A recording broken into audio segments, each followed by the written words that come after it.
नमस्कार स्टूडेंट, आपके अपने YouTube चैनल विश्वजीत शर्मा गुरुजी पर आपका हार्दिक अभिनंदन स्वागत है। जैसे कि आज आगे के 20 वो जरूरी शब्द जो हर प्रतियोगिताओं में और कहीं ना कहीं कृषि के प्रत्येक विद्यार्थी के लिए बहुत ही जरूरी हैं, आइए उनके विषय में हम लोग जानकारी लेते हैं। पहला है एल्बिडो। एल्बिडो कई बार आपने सुना होगा, अजीब अजीब आपके इसको जवाब मिले होंगे, लेकिन आप इसको समझ नहीं पाए होंगे कि है क्या। एल्बिडो से तात्पर्य होता है जो प्रकाश आ रहा है और किसी वस्तु से प्रतिबिंब करके उससे बीच से जो प्रतिवर्तित हो जाता है, यानी जैसे कोई प्रकाश मुझे पड़ रहा है और मेरे पड़ने पे वो रिफ्लेक्ट हो रहा है, इधर उधर जा रहा है, तो उसके बीच का जो आपसी संबंध होता है वो एल्बिडो कहलाता है। यानी प्रकाश के परिवर्तित या एक तरीके से रेडिएशन की अगर बात की जाए कि उसको पड़ने के बाद वो कहाँ तक फैला, तो वो हमारा एल्बिडो है। तो ये ध्यान रखना है। फिर हमारा आता है एल्बिनो। एल्बिनो क्या होता है? एल्बिनो जो होता है वह एक जानवर है जो कोई रंग या पिगमेंट नहीं रखता है, यानी वो पूर्णतया सफेद होगा, उसमें किसी प्रकार का कोई रंग नहीं पाया जाएगा, वो होता है एल्बिडो, एल्बिनो। तो याद रखना है एल्बिडो और एल्बिनो में अंतर क्या है। एल्बिडो प्रकाश परिवर्तन से याद रखिएगा, और एल्बिनो जो है ऐसा जानवर जिसमें सफेद रंग के अतिरिक्त कोई रंग ही ना हो, मतलब पिगमेंट हो ही ना, उसके अंदर कोई और रंग ना होता हो। फिर बात करते हैं, अगला हमारा एलिलोपैथी। एलिलोपैथी होती क्या है? यह एक ऐसी अवस्था होती है कि मृदा में एक ऐसा गुण दे देती है जिससे अगली फसल का बीज या तो उत्पन्न नहीं होता, यदि उत्पन्न होता है तो काफी समय ले लेता है। जैसे सूरजमुखी की खेती में अगर हम कोई बीज डालेंगे तो अंकुरित नहीं होगा, क्योंकि वहां एलिलोपैथी जनरेट होती है। तो हमें सूरजमुखी की फसल जब भी ले रहे हैं, वो फसल जब समाप्त हुई तो कम से कम अगली फसल के बीच में 1 से 1.5 माह का समय लेना चाहिए।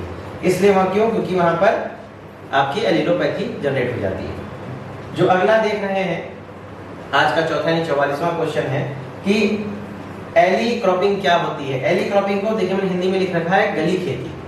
गली खेती से तात्पर्य होता है हमारे घर के आसपास जो गलियां होती हैं, उनमें जो खाली स्थान होता है, उनको किनारे पर हम अपनी आवश्यकताओं की पूर्ति के लिए सब्जियों की खेती करते हैं या आवश्यक फल फूल लगाते हैं, तो उस पर की जाने वाली खेती को हम गली खेती कहते हैं। सिंपल सी चीज है, घर के अगल बगल की जो गलियां होंगी इसको ध्यान में रखना है।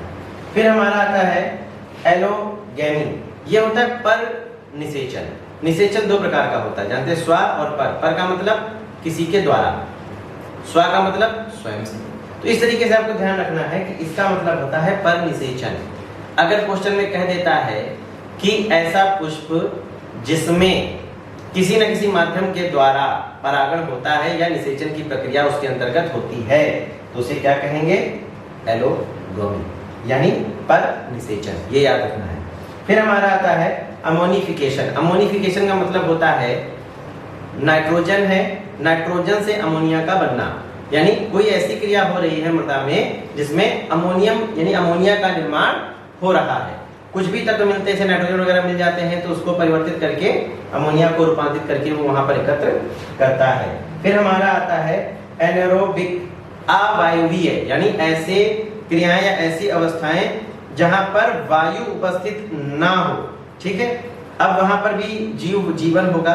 कई स्थान ऐसे होते हैं जहां वायु नहीं होती बट वहां जीवन होता है। कुछ ऐसे जीव होते हैं, कुछ ऐसे बैक्टीरिया होते हैं, कुछ ऐसे वायरस होते हैं जो वहां पर जीवित रहते हैं। फिर हमारा आता है एनुपोलाइडी। एनुपोलाइडी को बोला गया असुगुणिता। बायोकेमिस्ट्री का बहुत ही इंपॉर्टेंट क्वेश्चन है। असुगुणिता का मतलब क्या होता है? कि जिसके गुणसूत्रों का गुणन ना हो सके। गुणन का मतलब जैसे अभी हम ऐसी डिजिट जो 2 से ना कटे। कहीं कहीं पर आपने देखा होगा n लिख दिया जाता है n+1, तो वो क्यों लिखा जाता है? क्योंकि n का तो गुणन होगा। जैसे मान लीजिए यहाँ 6 है प्लस 1 है, यानी कि इसका जब करेंगे तो ये 12 हो जाएगा प्लस 1, अर्थात ये 13 है। अब समझ में आ रहा है ना?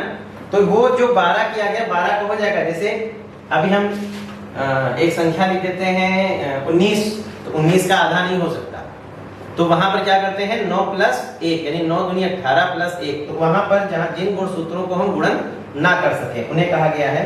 हमारा जो है वो है एंटेगोनिस्टिक इफेक्ट। इसका मतलब क्या होता है कि कोई एक सक्रिय तत्व है जो दोनों के संयोगों के द्वारा बना है, लेकिन वहां उसका जो इफेक्ट या प्रभाव है वो उससे कम है, उसकी सक्रियता वहां पर कम है।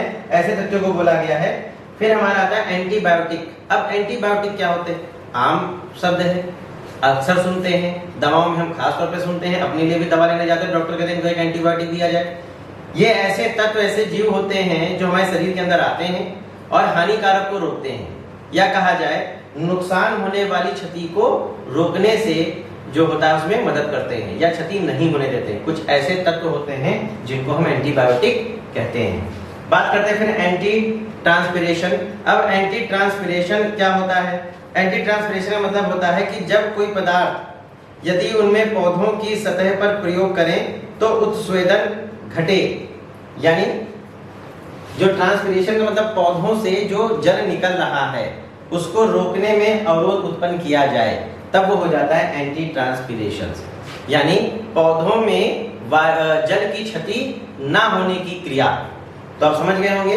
फिर आता है एपीकल्चर। एपीकल्चर आप जानते हैं, एपी मतलब मधुमक्खी होती है, तो मधुमक्खी पालन, लेकिन एक्चुअल में इसको शहद उत्पादन से संबंधित कहा जाता है। कई जगह पर इसको गलत तरीके से मैंने देखा है टिक करते हुए, है ना। एपीकल्चर मधुमक्खी पालन के साथ साथ शहद उत्पादन भी है, ये याद रखिएगा। अगला हमारा आता है आर्बोरिकल्चर। आर्बोरी का मतलब होता है झाड़ी झुरमुट और कल्चर का मतलब उसकी खेती करना, तो झाड़ी झुरमुट से संबंधित खेती करने को हम आर्बोरिकल्चर कहते हैं। फिर आता है एपोगमी। ये क्या होता है? इसको एपोगमी को हिंदी में बोला गया है अपयुग्म, ऐसी दशा जिसमें भ्रूण का विकास जो होता है वो उस स्थान पर ना हो जहां पर उसकी उपस्थिति पाई जाती, बल्कि अन्य कोशिका में उसका विकास हो रहा हो।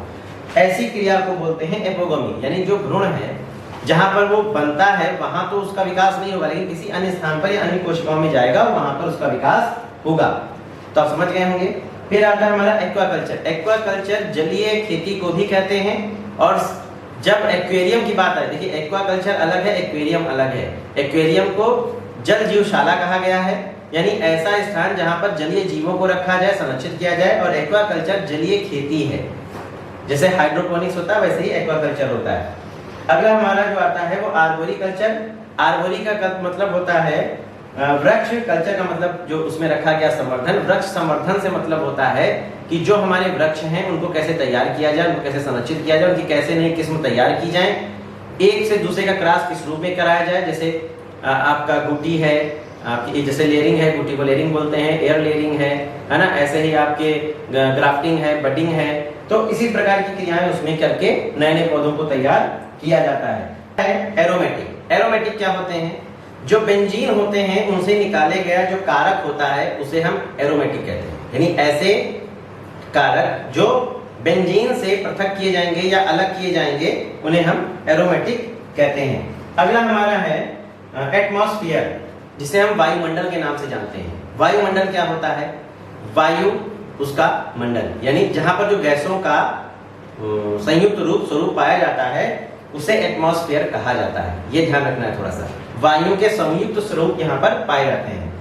अगला हमारा एसेक्सुअल रिप्रोडक्शन। एसेक्सुअल रिप्रोडक्शन क्या होता है? आपने कई बार एंटोमोलॉजी में आनिषेक जनन पढ़ा होगा, यानी जहां नर और मादा एक साथ उपस्थिति ना होती और वहां जनन की प्रक्रिया हो। जैसे अनिषेक जनन मधुमक्खियों में पाया जाता है कि नर नहीं होगा फिर भी उसमें जनन की प्रक्रिया पाई जाती है, मादा के अंदर ऐसा गुण होता है। वो क्यों होता है वो अगले टॉपिक में जब भी इसका आएगा तो मैं विस्तृत वर्णन करूंगा, क्योंकि वीडियो को छोटे से छोटा रखना होता है। तो एसेक्सुअल रिप्रोडक्शन का मतलब होता है जहां नर और मादा एक साथ ना आकर के फिर भी जनन की प्रक्रिया वहां पर होती हो। तो उम्मीद करते हैं कि ये 20 प्रश्न आपके लिए उपयोगी होंगे।